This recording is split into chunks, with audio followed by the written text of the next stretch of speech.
are beautiful, we're irrefutable, we are omnipotent, we're militant, resilient, we're autonomous. We are the consequence, we are consciousness. We are the heartbeat of every freedom fighter who came before us, and all will come after. Feral. Adjective. Especially of an animal in a wild state after escape from captivity or domestication. Alcatraz, Arab Spring, 1 billion rising. Freedom schools, the Maroons, rebellion thriving. We've been rising since the dawn of creation. Sun in the blood of our veins, liberation runs from... Welcome to Feral Visions, a decolonial feminist podcast brought to you by Liberation Spring. I'm your host, Anjali Nathupadhyay. We begin with a content note or trigger warning. Here at Feral Visions, we go deep. And that often means courageously addressing white supremacist, imperialist, heteropatriarchal, capitalist, settler colonial violence in order to support healing and transformation. Bypassing isn't an option. The only way is through. The time for denial is over, and today's a great day to keep it real. Amidst the show's focus on unapologetic truth-telling, then, please practice excellent self- and community care while listening. We on the train, bound for glory, new story, going all the way to the place where we can all attain emancipation from oppression, break the chains from Haiti to Tibet and worldwide. Don't forget the resistance in our roots and resilience in our breath, in the blood of our veins. Liberation runs. We are standing on the shoulders of the ancient ones. On today's episode of Feral Visions, we're looking at what it means to love with accountability. On that note, is it even possible to love without accountability?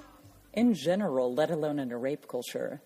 And how does a lack of accountability impact the health and wellness of our families and social movements?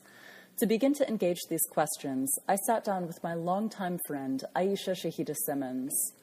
Aishah is an award-winning Black feminist lesbian documentary filmmaker, activist, cultural worker, writer, and international lecturer. An incest and adult rape survivor, she is the creator of the internationally acclaimed Ford Foundation-funded film No, the Rape Documentary, and the Just Beginnings collaborative-funded multimedia campaign #LoveWithAccountability. Aishah is also a visiting scholar at the University of Pennsylvania's School of Social Policy and Practice, where she's affiliated with the Evelyn Jacobs Ortner Center for Violence.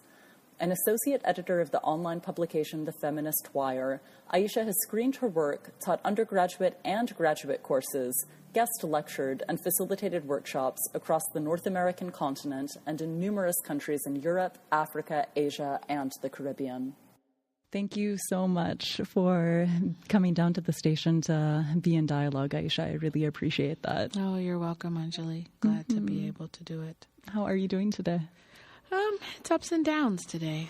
It's a challenging time, but getting to some, I think, root issues. I've been kind of dancing on the surface, and I think I'm getting to the root of some things. So, That's so good to hear. Beautiful.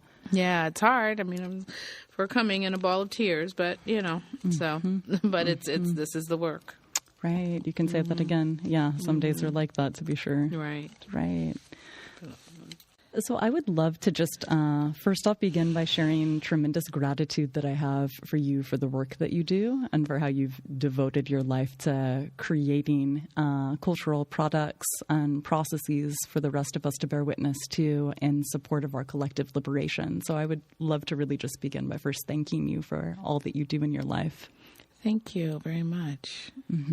Yeah.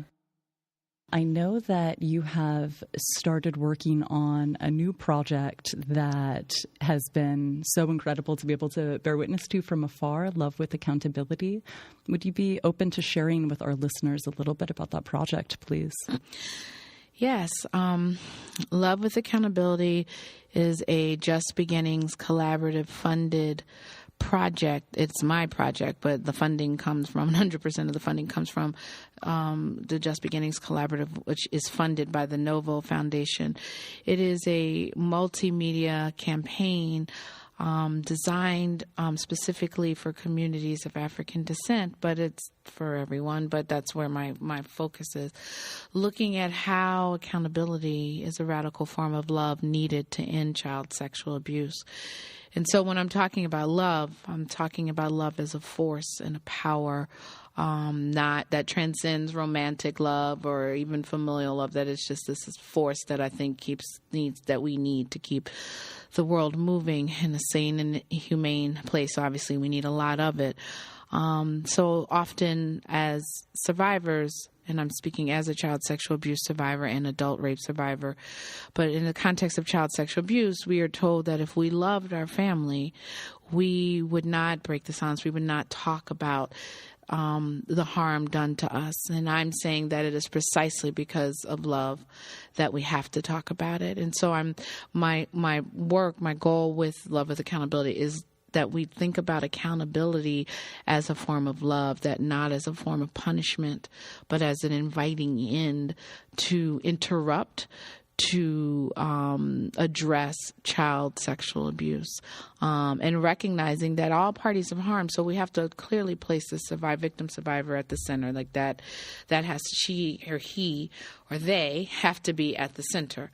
But then also recognizing that the person who's causing the harm is clearly in some form of harm as well. It has been harmed in some form or fashion. And what does that look like in a way that holds them accountable? Mm-hmm.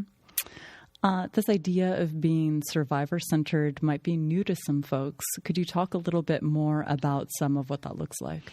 Yeah, survivor-centered for me means that we are thinking about what are the survivor's needs and issues, so that we're not going to tell the survivor, well, Johnny or Mary had a hard day at work, or they're dealing with racism at the job, or, and so we have to understand that this is why they're doing what they're doing. No. There's no reason or excuse to cause harm. And while we may be very upset about white supremacy, I know I am, that should never, ever be an excuse to cause any form of harm in terms of domestic violence, sexual assault, or anything. So survivor-centered is really focusing on making sure that the survivor is safe, that they don't feel re-traumatized, re-victimized, and that holding the person who's caused harm accountable, or helping or supporting them, is not at the expense of the survivor. Mm-hmm.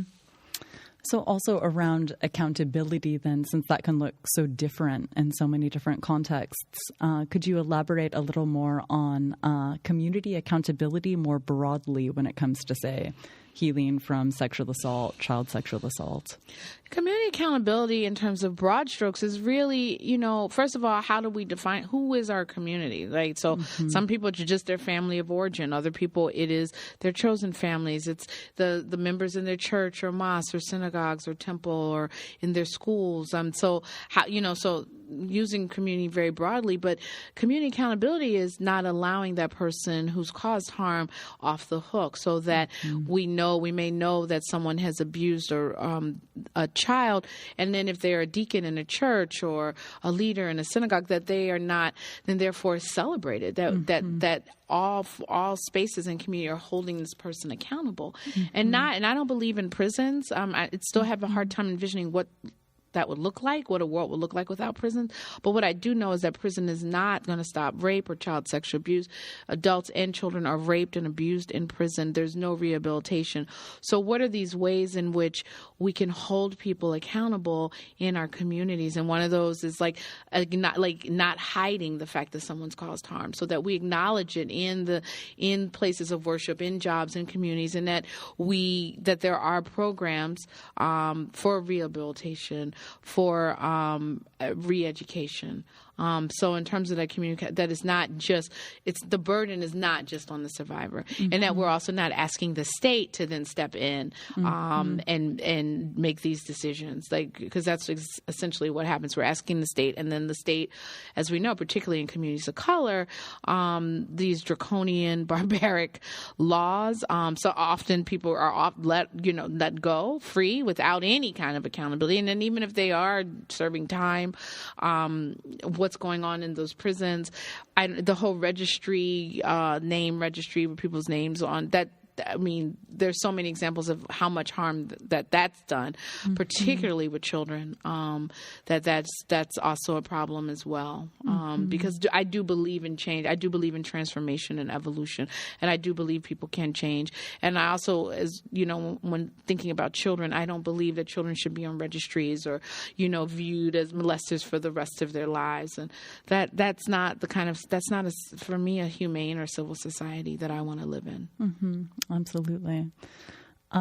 You've written that some of your journey has been more recent around specifically speaking more publicly about your process of healing when it comes to child sexual assault.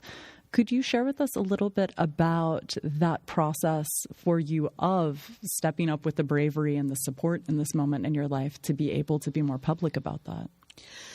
Yeah, well, I'm a 15-year practitioner of a form of meditation called Vipassana meditation. Now, Vipassana meditation, or known as insight, is practiced all over, and many traditions practice it or incorporate it into their practice. I'm in the tradition of Essen Goenka, but I shared this to say that in these courses range, the minimum as a new student you can take are 10 days, but old students can take shorter courses. But I've taken courses over the past 15 years, 10 days, 20 days, 30-day courses of silent meditation, 12 hours a day.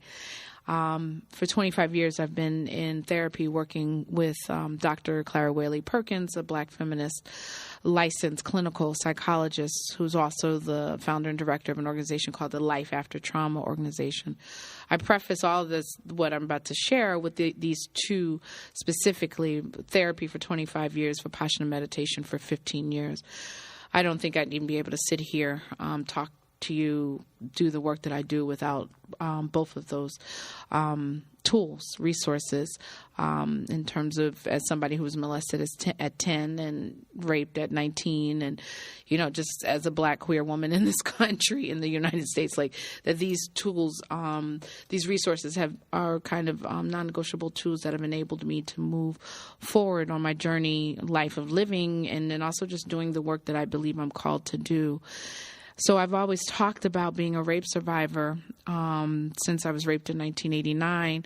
And I would say that I was an incest survivor, but I never named what that meant, what that looked like. And it wasn't until I finished my work on a film titled No, the Rape documentary, which looks at adult heterosexual rape between black men raping black women, cis black men and black women, and everybody's able-bodied. I think that's important because it's a whole nother reality when you've been assaulted and you're physically disabled or deaf or blind. And so No's not dealing with that at all, and I want to acknowledge that. That when I realized that I needed to go deeper with my work. And because it's not easy, but for me, it was easier to talk about the rape that happened my sophomore year in college than to talk about my molestation as a child. And not so much because I was trying to protect my grandfather, though I was until he passed away. But more importantly, or equally as important, I was trying to protect I was protecting my parents, who were veteran civil rights activists. They met in the civil rights movement in Atlanta. They're international human rights activists. My father served 30 months in prison for refusing to participate in America's war in Vietnam. My mother's a feminist Islamic scholar. They work on trafficking, honor killings, women's liberation, Black liberation, Roma, Sinti rights. So you name it, that this is what my parents, who are divorced, have dedicated their lives to. So to talk about what happened to me as a child would mean I would have to expose them. Mm-hmm. Because they didn't do anything. I told them when I was a child what happened, and they did not do anything to take me out of the situation. And so there's what happened from 10 to 12, but then there's also what happened from 12 to 41, which was engaging with my grandfather, helping him take care of my grandmother when she had Alzheimer's, all of that. This is on my paternal side, my step-grandfather. So if it were not for Vipassana or therapy, I don't know, where I'd be, how I'd be able to handle all of this. And so in last year, 2016, because we're in 2017 now, I had been pushing my parents. In fact, Love with Accountability comes out of the work that I did with my parents. Yes, it did. And because I started signing my emails, Love with Accountability, because they, particularly my mom was saying, because everything kind of came to a head in 2015 when I recognized, oh my God, I've been protecting my parents and not, and these folks haven't done anything. And so I really drew a line in the sand and was just like, either we're going to talk about what happened or I don't want to talk. And so then it was basically, don't do this. To those who love you the most, we love you. And I was like, Love with Accountability. Well, due to a series of events, my mother really finally was able to come face to face with the fact that she did not protect me, because she was in, I don't know if it was willful, I don't know, but it was just like, in her mind's eye, they did do something and basically get over it. But she came face to face with the fact that nothing was done. And not only was nothing done as I was a child, but that I was sent to the scene of where the crime occurred. I was taught to love the person who terrorized me. And I did love my grandfather deeply, and I also feared him. So she came to grips with that and sought my forgiveness. We privately, but then also wrote about it publicly. That is published in a Love with Accountability online forum. And then we did a radio interview about it in a global international podcast, The Spin with Esther Armah. So to be able to talk about what happened, to have that validation finally 37 years later, right? To have my mom own up to the fact that she did not protect me. She, the self-defined Black feminist woman who instituted the first sexual harassment policy in a project in SNCC in 1964, 65. So, that this is that same person who not only did not believe her daughter or didn't do anything, that she put herself out there to say, I did not believe her. I did not protect her. And I kept sending her to the scene of the crime over and over again. And so one of the questions I always ask, we can't undo what wasn't done. And so, and that's that's that healing work. And so what I'm grateful for is that we can pay it forward by telling the stories, by putting it out there. Mm-hmm. Yeah, thank you so much for that, because, of course, you're sharing with such courage and vulnerability and honesty, I know, can illuminate a path of more honesty forward for other folks. Mm-hmm. Many listeners, I'm sure, might have had some similar experiences within their biological families and other spaces where perhaps folks that we had imagined were there for us, to support us, to protect us, whatever it might be, for whatever their own reasons are, have not been able to confront ways in which perhaps they either didn't protect their children or their other loved ones.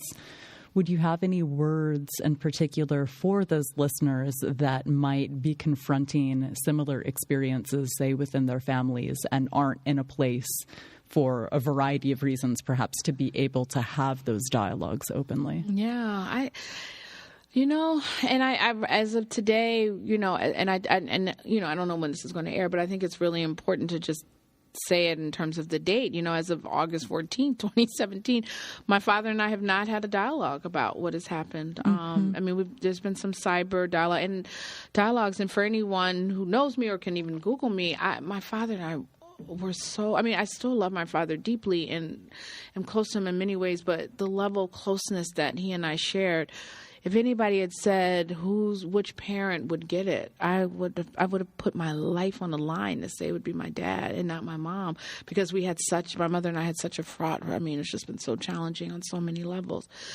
So that's also been a powerful lesson in terms of that you don't know who's going to get it or who's going to be able to see it. So I think that's really important. And also that people don't get it until they get it.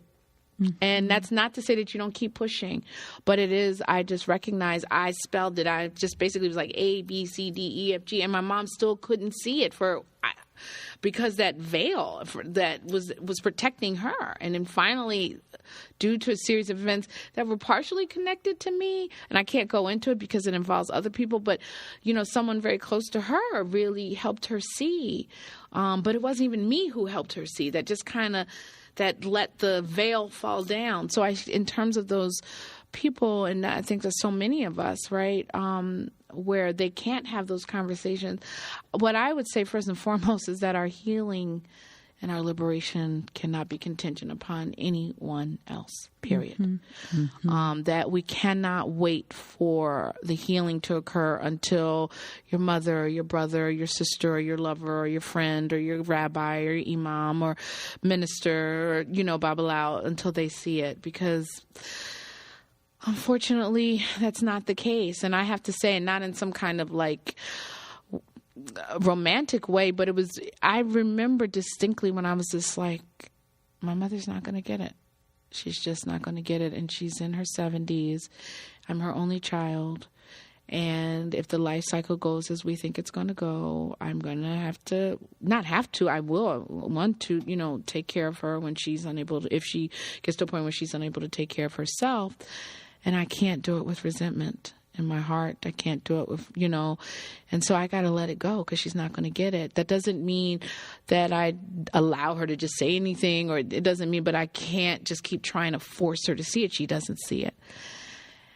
And Anjali, I swear, when the moment I let it go is when she saw it. And it's just kind of a deep thing. Like, I remember I called her specifically to say, and said all that, like, I don't think you're ever going to understand what I'm saying. And we just had to figure out a way to be.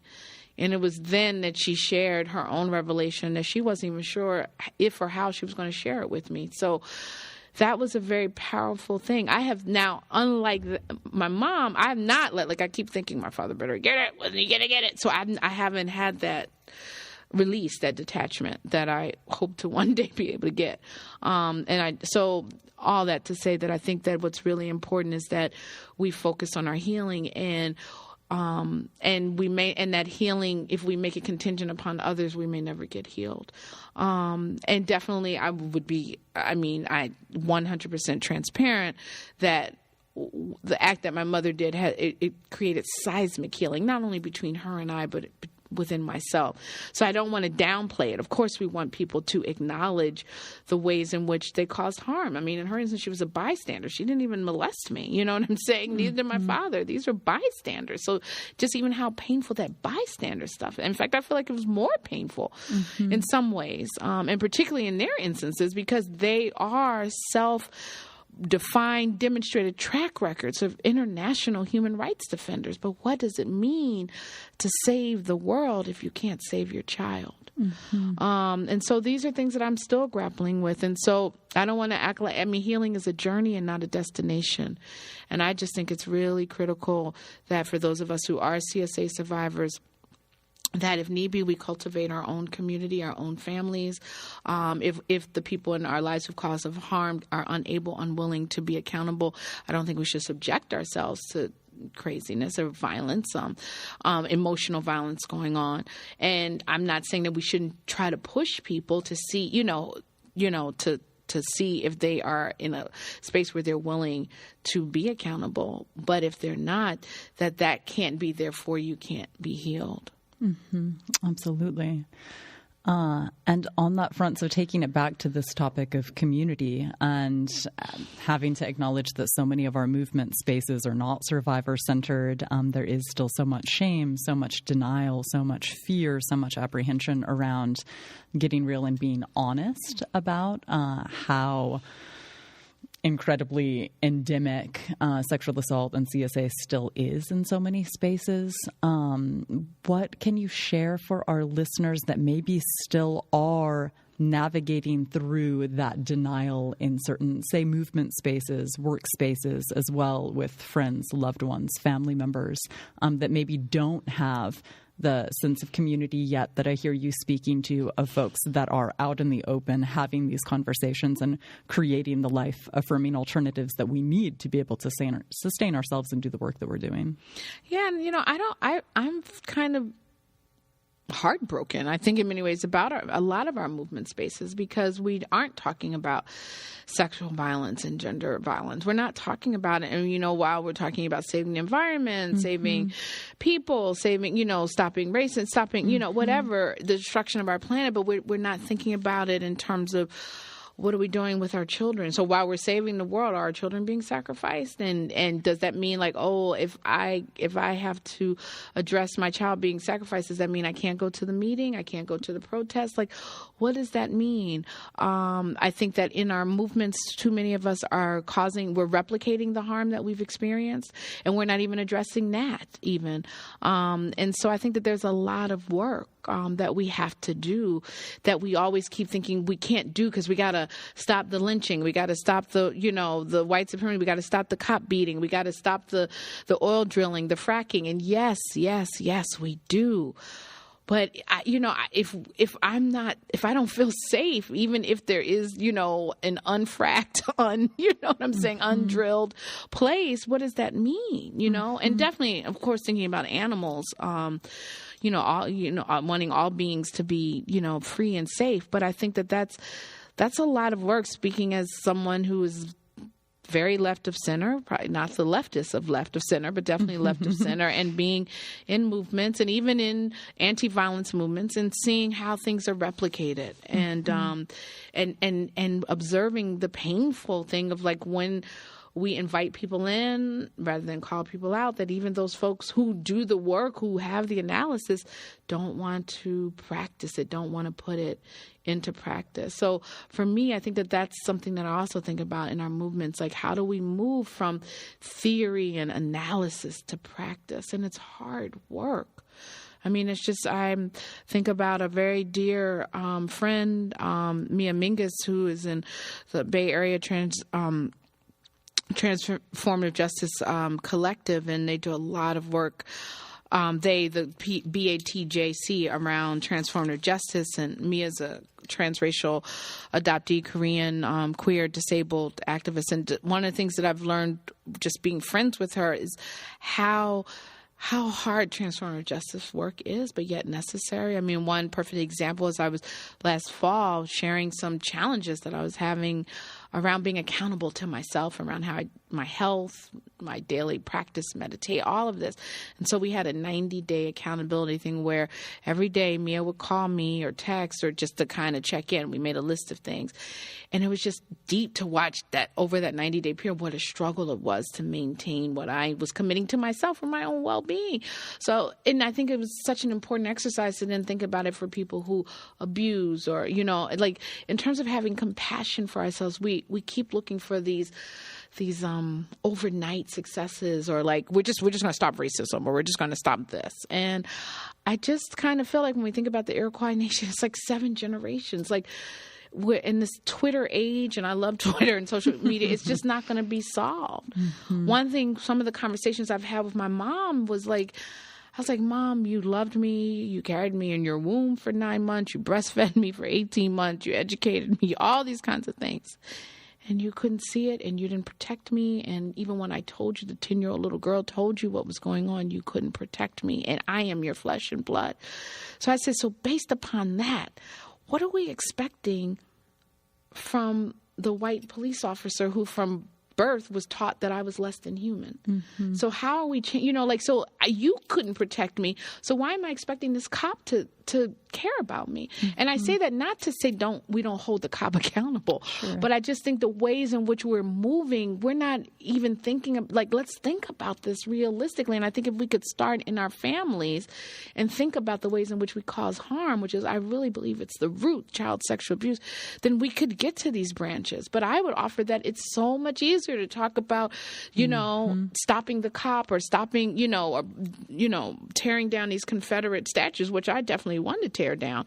But it's just kind of like, that's easy. That's easy work. Or the folks, even the white supremacists who want to go rally and tear down and burn stuff, that's easy work. Then I bet you, based on the statistics, how many of those folks are dealing or in domestic violence, really are survivors of rape and child? What's going on there?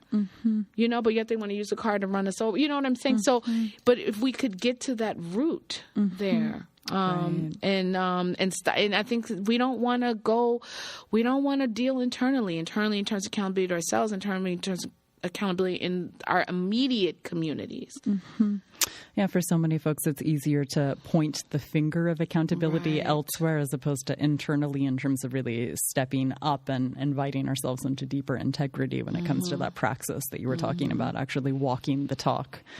That really reminds me of some tremendous Indigenous feminist interventions into some of this work, reminding us of the deep interconnectedness between how we treat land and how we treat one another and ourselves, our bodies. So the idea that, the relationship that we have with land and with the earth quite often is emblematic of the relationship that we can have with our bodies and with one another. So, of course, in a moment of such ecocide, it's not entirely surprising then that we would be continuing to perpetuate such violence on ourselves and on one another. And exactly as you're saying, holding ourselves accountable with all of the poison that we have to unlearn, so much propaganda that we have to unlearn.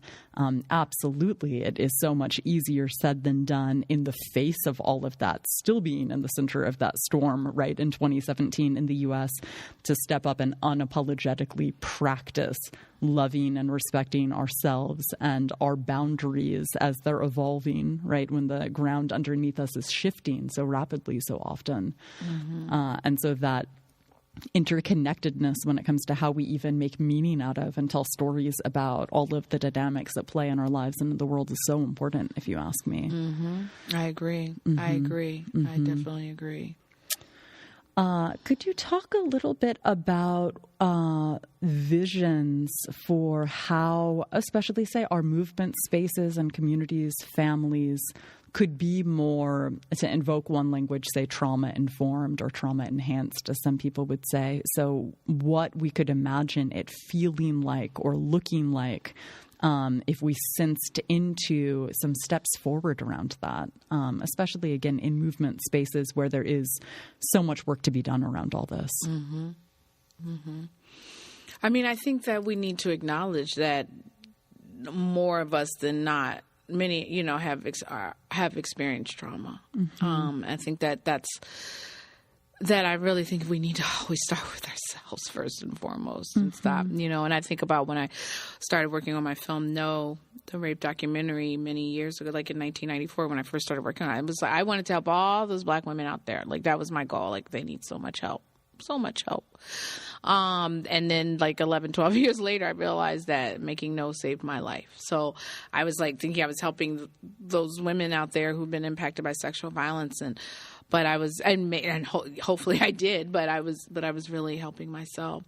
And so I think that is kind of really important, because I just think I'm not gonna, not that you're asking me, but name any organizations or collectives or groups, but I just think so many places they have. When you read their platform, it's just so moving. It's so beautiful, around anti-oppression and folks of color or queer or everybody and Indigenous people but then it's just kind of like you're looking at what's going on inside and people, it's replicating even white supremacist structures, right? Patriarchy, all of that. And so I think to be trauma informed is to, I think, begin with ourselves. I think it is to be vigilant. We have to be vigilant. And I speak myself, like I'm not like, I'm a work in progress. And so it's just being vigilant around compassion, like being vigilant around the ways in which I'm hopefully not the ways in which I'm using master's tools. And so like, and how do I let go of those tools? And if those are the only tools that are around, what can I envision? So I think that is really important, and not thinking that we can skip steps. Like there's always, we got to stop this and yes, we may need to stop something in that moment. We may need to stop something in that moment, but I think that there must be an understanding that haste makes waste, that it's not necessarily going to happen in our lifetime. That's always should be the goal for it to happen in our lifetime, but that not at anyone's expense. And I think that is a key thing of understanding about trauma. Yeah. Right. Yeah, that long view is so important, especially in terms of warding against burnout potentially, or a sense of urgency that can actually really be quite harmful. There's also, it's so interesting, on the way over here, I was talking with someone that was acknowledged that he was maybe a little bit cynical or jaded in this moment. And he shared a question: why should I be stepping up and pouring my heart and soul into trying to affect some kind of positive social transformation in East Oakland in my neighborhood when my neighbors aren't doing anything? They're not taking care of themselves. They're not looking out after anyone or anything beyond just themselves.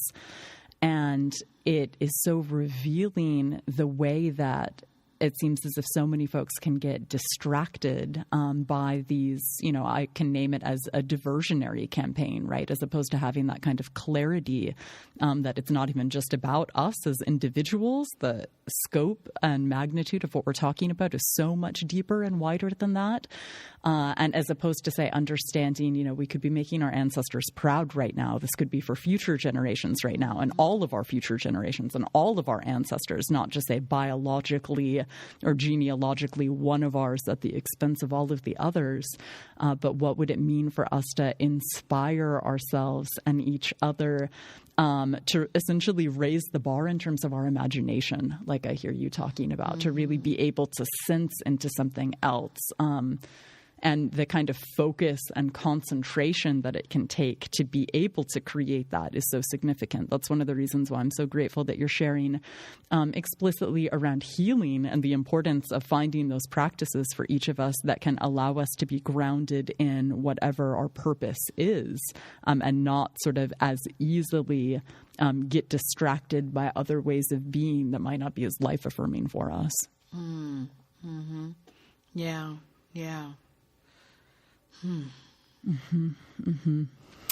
I'm wondering if you can share with our listeners what it is that you have going on now. It could be an upcoming project, or maybe where you're at with the Love with Accountability project. Well, my fellowship with was initially a 2-year fellowship that was going to end at December of this year to 2017. We've now been we have a 2-year extension, so it won't end until 2019. So what I'm hoping to do with Love with Accountability, first of all, I want to write and publish. I want to write a book. I want to write a book around love with accountability. I did a forum last year, an online forum, which anyone can access on the LoveWithAccountability.com website, of 29 writings, of which one is the one of my mother and my piece by diasporic Black people from the U.S. and the Caribbean, and they are cis and men and women and genderqueer and gender nonconforming and trans men contributors writing about their histories around sexual violence and their vision of how we can address it with love with accountability. That was my one criteria. How do we address CSA? So I was like, I'm all for sharing, breaking our silences and sharing the trauma if you want to, but the ultimate goal is how do we move beyond that? So that I'm wanting to do another forum or include more writings. For that, I'm toying with the idea of a short film, nothing like 30 minutes, maybe 20 minutes, something online that's accessible, just really kind of fleshing out love with accountability, some more visually. So those are things I'm working on and thinking about. I hope to do some convenings, some Love with Accountability convenings. I'm based on the East Coast in Philadelphia, so I'm housed right now in residence at University of Pennsylvania, so possibly something at Penn. In New York, maybe out here in D.C. So these are things that they're kind of information I'm thinking about. I will continue to tour or screen my film, Know the Rape documentary. And in fact, I'm going to be presenting it at a global diasporic African conference in Spain in November. And I'm very excited about it because when I was what would have been the summer before my junior year in college, I went to Spain. Well, my sophomore year, I was raped. And then from the rape, I became pregnant and was able to have a safe and legal abortion, and very traumatized from all of it. My father had a conference that he was attending and presenting at Nuclear Disarmament Conference, speaking at the Times in '89 in Spain, and I went with him because then I stayed and backpacked by myself. I had been studying Spanish since I was 11, and it was very fluent. I'm not anymore, but I was very fluent, like dreaming in Spanish. And so while in Spain in '89, in one of my journal entries that I have to this day, I said that I wanted to make films that affirmed the power and strength of Black women, Black people. And I said if I was going to get in debt, it would be over a film and not a college degree. And shortly left school and enrolled in the School of Life. and I haven't been back to Spain since. I've traveled a lot of places in the world since then, but I haven't been back. So to return to Spain 22 years later to present No, the rape documentary at this conference, it will be a coming full circle, be a very powerful experience. Oh, that is so beautiful. Yeah, I feel like it is a gift to brand new survivor of rape who wasn't even able to name it, hadn't even started therapy. I feel like it's the gift that I'm giving to, how old was I then? 20-year-old Aishah. Incredible. And the gift that a 20-year-old Aishah was giving to your future self to be able to archive your dream with that kind of care for you to be able to look back on now. That's so beautiful. Right. And I'm saying 22 years. No, it was 28 years later. Okay, right. Yeah, but you're right. That it's Aishah was put a down payment on the future. And the future is coming back. So there's something really powerful. I'm going to have to reflect upon and write about that. Yeah, that's incredible. Yeah. Could you share maybe one or a couple of great projects or organizations or collectives that's doing work that's really inspiring to you around this topic? Well, definitely, I would say the Bay Area Transformative Justice Collective. I think from all that I know, and complete 100% happy disclaimer, Mia Mingus is one of my very dear friends. I think that they are really working hard to I don't even want to use, I'm so aware of ableist language. I was about to say walk the talk, but they are definitely, putting theory into practice. It's a lived practice and praxis, and it's hard work. So, and I would say a lot of the projects that the Just Beginnings Collaborative is funding. So in terms of the fellows, the HEAL Project by Ignacio Rivera was really looking at the critical need of sex education, and not in some kind of this is a fallopian tube and all that, but really that's important, but really getting into how that sex education is power, and it is a tool that can play a pivotal and powerful role in interrupting and ending child sexual abuse. Ahmad Green Hayes has a very powerful project called Children of Combahee, which is really looking at child sexual abuse in the Black church. So these are things, and Luz Marquez Benbow has its Afro-Latinidad, which is really acknowledging, there's no need to acknowledge, it's real, but the African presence in Latino, Latinx culture and child sexual abuse in those communities. And then the project Mirror Memoirs, which by Amita Swadin is looking at child sexual abuse through the lens of really gender queer, gender nonconforming, and trans, as well as queer survivors of color. Studies really show that it is genderqueer children and trans children who, or whether they transition or not, that they are the most vulnerable. So so in terms of the CSA work, I feel really powerful to be in I feel really happy to be in an incredible cohort, Sujata Baliga and the project Impact Justice around restorative justice and child sexual abuse, to be around a cohort of just thought leaders and thinkers who are not only that they are actually doing the work and creating space. So around CSA and it's not, and I want to say that we've kind of created our own self-defined survivor union, those of us, but it's not easy work. It's not in terms of the easy work in terms of ourselves, right? The work that we're doing, our individual projects, but it's not easy work even being in community with each other. And I don't say that like it's not easy work, period. This is not a commentary on them. It's a commentary on humans.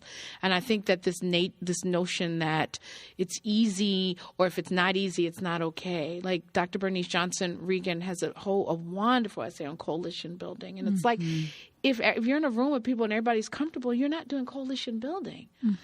You know, that it needs to be uncomfortable, hopefully with compassion and accountability and awareness. So I'm not, but you know, that's the work. I mean, this melting quote unquote pot, a lot of it by force, right? Is, you know, we're bringing all these different cultures and histories and, you know, all of that, and then trying to figure out how to be humane in a society that was founded on inhumanity and barbarism. Around that, thank you for sharing everything that you just did. What incredible resources for listeners to be able to learn more about, hopefully, and support as well. You're mentioning alternatives that may be more just, more healing, more restorative, and or transformative within the realm of sex education. Could you talk a little bit more about some of your vision of what that might look like? So the kind of sex ed that would be necessary in this moment in time for us to create that alternative world that we're wanting to embody. Yeah, and for me, I'm learning a lot from my sibling survivor comrade friend Ignacio Rivera. So, because I realized that I have a lot of, I enjoy sex, but I also, I feel really kind of conservative, or like I get kind of squirmish and shy about talking about things in public, and just being in community with Ignacio, I'm seeing how important it is to talk about pleasure. To talk about pleasure, even with young folks, consensual pleasure. And, you know, I mean, I'm not talking about kids, but really naming it. And, you know, and I for me, I defer to Ignacio, and I feel like, I know they have all these videos and writings around it on the Heal Project's website. And they have a whole sex ed component where they are asking parents to talk about what they want their children to know. They are a mother, they're a mother, and they have a talk show with their daughter, Amanda, and their daughter Amanda's 28, and Amanda has never been assaulted, and Ignacio is a survivor.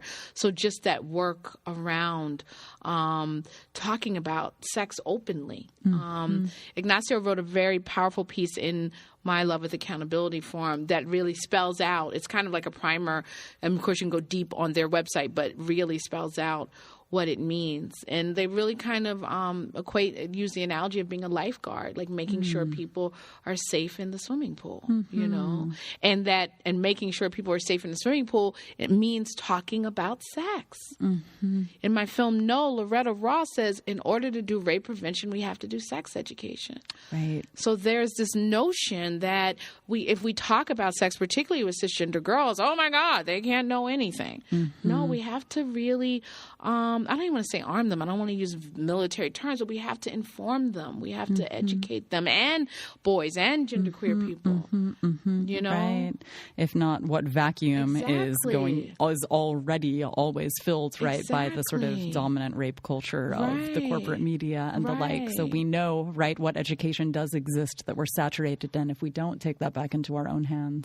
And what happens if we, you know, particularly by doing that, we could be giving language, helping people where their bodies are being, you know, touched against their will. We're giving language for them to say, oh, this is happening to me. You know what I'm saying? Like, so, but this I think that part of it is really an intentional silencing, because there's so many harm doers everywhere. So the less we all know, the more that this is able to be pervasive. Yep. Right. And don't have that cultural vocabulary and share and build and grow and evolve it, so then we can actually name whatever the problem is to then be able to actually shift into something else. Exactly. Yeah. Exactly. Yeah.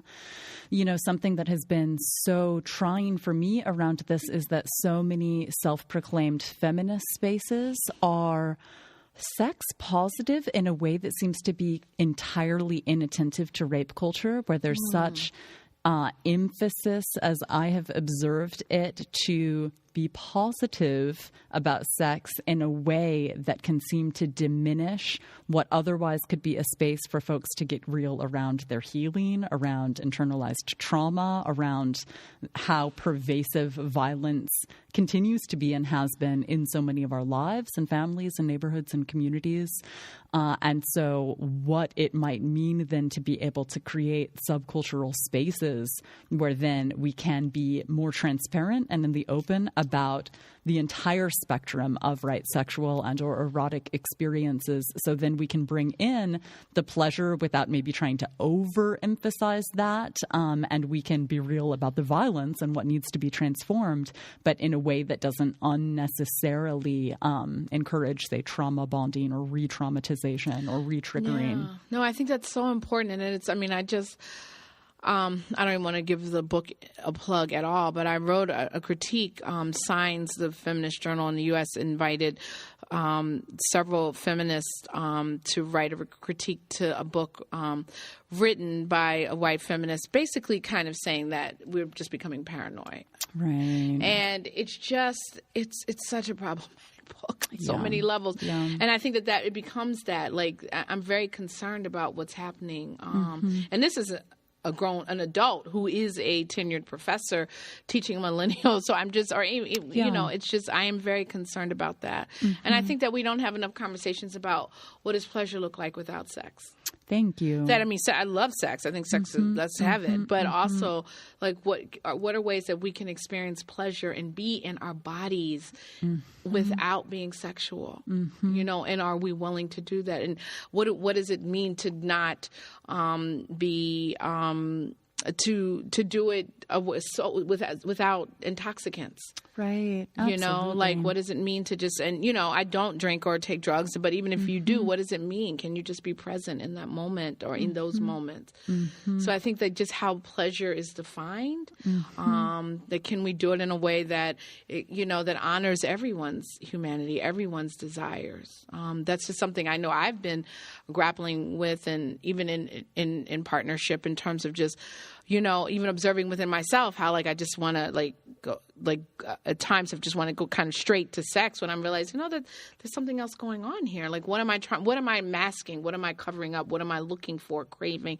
And why does sex equate that, you know, I'm desirable, or this will make me feel better, or whatever? And again, nothing's wrong with that, with sex and all that, but it's just kind of like, is this the only way? Right. Thank you for that. This overemphasis on sexual behavior, and in a way that can be kind of biologically centered, maybe genitalia focused at the expense of all of the other possibilities. Last week, I interviewed Dr. Kim Tallbear, who in a class that she teaches at the University of Alberta titled Decolonizing Sexualities, invites her students to, for a final paper, refrain from using the English words sex or sexuality at all. In part, as I understand it, to encourage them to be more specific and to be a little more nuanced around, are you referencing connection or intimacy more broadly? Or is there maybe a word in one of your mother tongues that might more specifically gesture towards something else that you're speaking to, maybe yearning for or longing for?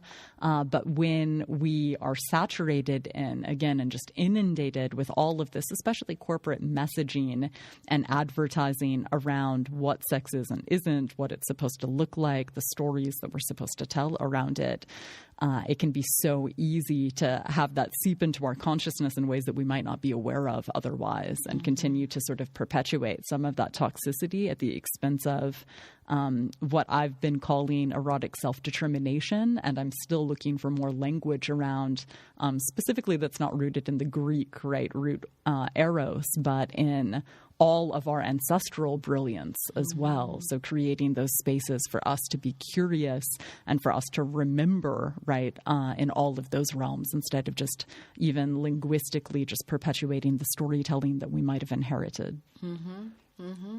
Yes. No, that sounds powerful. Yeah. Such an honor to be doing the work, my goodness, and creating these spaces, which I appreciate so much in your work, for folks to be able to be more honest about what we actually have experienced, what we might long for or be curious about for our children, for future generations, for the sake of our ancestral healing, certainly for ourselves as individuals and for each other too. Yeah. Yes. Yeah. May I ask you, because this work is so challenging, to share something that inspires you or encourages you personally as you continue to show up to this tremendously challenging work every day in your life? I mean, I think what inspires me is hearing that the work is having impact. It inspires me knowing that violence continues to happen. So it's just like, I think that I don't know if it inspires me. It ignites me. It ignites fire, the fuel. But it's exhausting, draining. But I think that just the inspiration for me is really knowing that the work is having an impact on people's lives. Yeah.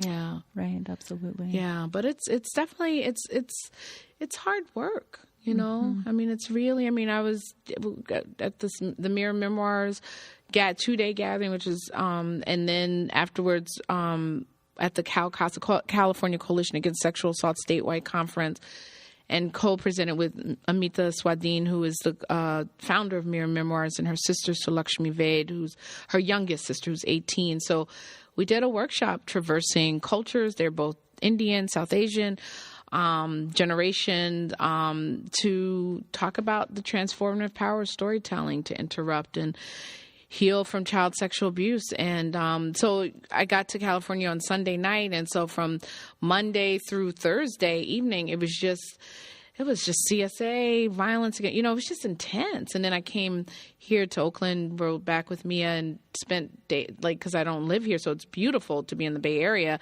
and to spend Friday on the Pacific Coast, and then Saturday at Mount Tam. And so it was just to be able to be in nature, which unfortunately is a privilege, right? So often many, particularly frontline workers at rape crisis centers, they don't get these breaks. So I don't know if I could do this without being able to take breaks. Now, fortunately, right now I have a paid fellowship. In the past, I would have to take breaks and still deal with, oh my God, there's $1 in my checking account. I'm not being facetious, or, trying to figure out how to make ends meet in the midst of it. So I do believe that it's definitely taken its toll. I mean, the actual, so the trauma that I've endured has impacted, but then also living, sleeping, breathing trauma takes its toll. So I've been thinking a lot about that in terms of what does self-care look like, and what is, what does that look like? And so that's where Vipassana plays a role, and therapy plays a role. But even that, those two incredible. But I'm recognizing more the older I get, I need to be out in nature more. I need to connect with the earth, which is hard for me in Philadelphia. I'm in the concrete jungle, but there's some places that I realized you can take a trip, and not like a public transportation trip, and get to a park or something. But and even though I don't really like the Atlantic Ocean, I love the Atlantic Ocean. I don't like Atlantic City and stuff like that. It's like what they've done, the casinos. I can't get to an ocean because of casinos. It's very cheap to get out there because they want you to spend money. But I can at least get to the ocean and get back.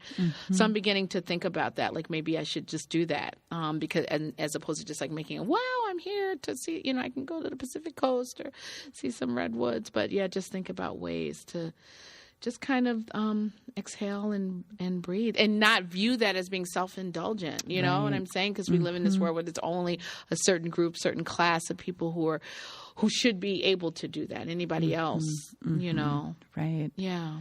Yeah. Thank you so much for naming that, because it's just astounding to me and unsurprising how in so many movement spaces there is still such, right, whether it's vestiges of the Protestant work ethic or self-flagellation or, these I certainly inherited one of those intergenerational martyrdom complexes from the women in my family, and that can kill you if we do not intervene and create new patterns and habits for ourselves and each other, and create healthier cultures for us to be able to experience life affirmatively in, and not just sort of commiserate while burning out together, but sharing stories and cultures of us being so committed and dedicated that we live as opposed to dying, as a part of a struggle, so to speak, but being really intentional about the stories that we're telling, what we're giving power to around all of that. Yeah. Yeah, no, it's so true. It's very, and I think that in spirituality, I think that because so many of us have been harmed by spirituality growing up, religion really more so than spirituality, that when you talk about invoking a spiritual practice, when you talk about something, like a lot of folks roll their eyes in their head or think that you're not about the work that, know, that, so that is, I think that is a tension that we have to continue to struggle with in our movements in a way that, because it's we can't live without our lives. We just cannot. And if we are violent with ourselves, how are we not going to be violent with each other? Thank you. Absolutely. Yeah, I mean, so much decolonizing of ourselves, including our minds, that still needs to happen. And all of the spaces, frankly, so many of the spaces anyways. So certainly when it comes to the sort of dominant Abrahamic or Judeo-Christian dichotomy that there's the sacred and the profane. So what are you into when in so many of our traditions that kind of binary would be unfathomable? And so just unapologetically doing what we know we need to do, being who we know that we need to be, and moving beyond, those kinds of divisions that can keep us hurting unnecessarily. Yeah. Well, is there anything else that you would like to share with our listeners based upon everything that we've gotten into so far?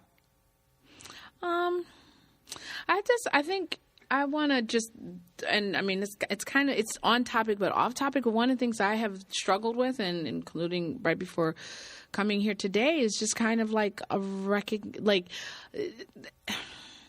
think when we do this work, and, we don't, hopefully we're not doing it in vain, and we're not doing it for ourselves. I mean, we're doing it partially, obviously, usually we're starting with ourselves, but working outward. But just to recognize that the work is about the work. And I share that's speaking to myself publicly, because I've struggled with feeling why isn't my work not more known? Why isn't it not? I mean, it's known, but it's not known in terms of on a certain type of a mainstream, whatever the heck that means, level or whatever. And then at times in trying to feel well, how do I get that? How do I get that recognition or whatever? And it's just today I kind of hit a wall because it's not happening in a way in which I envisioned. That happened to me when I completed my film. And then kind of falling back on that's not why I can't speak by anybody else. That's not why I'm doing the work, and to really honor that, and just kind of do the work. But it's a tension, right? I mean, I've been doing this work before there was any form of social media,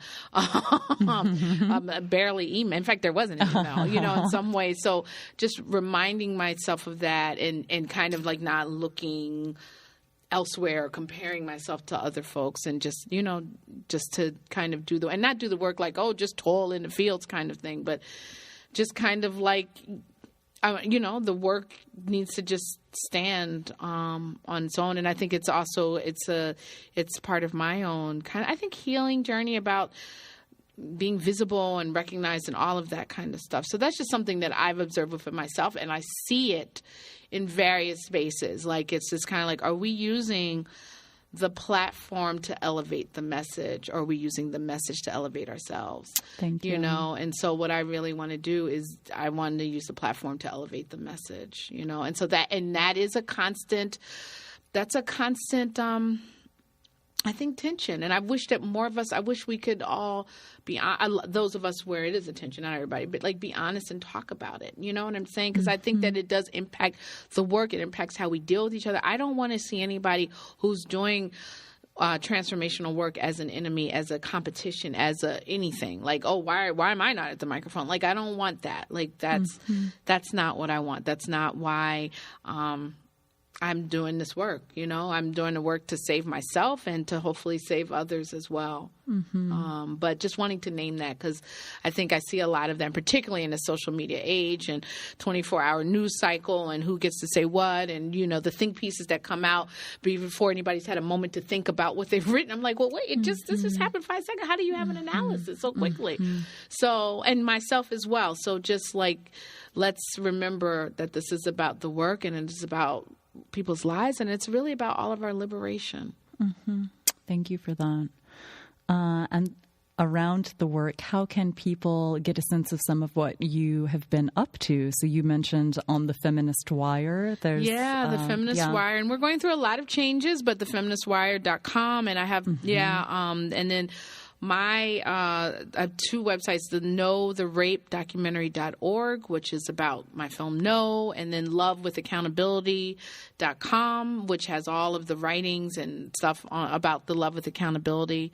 So those are big places. I'm a big social media person as well. So, and sometimes I keep my social media sites much more up to date than I do my my websites, because that takes, so like my Love with Accountability Facebook page is, definitely keeping things abreast. And so, but even if you go to Love with Accountability and Know the Rape Documentary, those sites, then they'll link you to the Twitters and the Facebook and all of that. So I think that those are the best places, including Feminist Wire pieces and stuff. And Okay, great. Well, I'll be sure to link to all of those sites so then much. Listeners can get better acquainted with your work. Thank you so much for your time and for all the work that you do. Thank you, Angelise. It's been really a gift to share this time and space with you.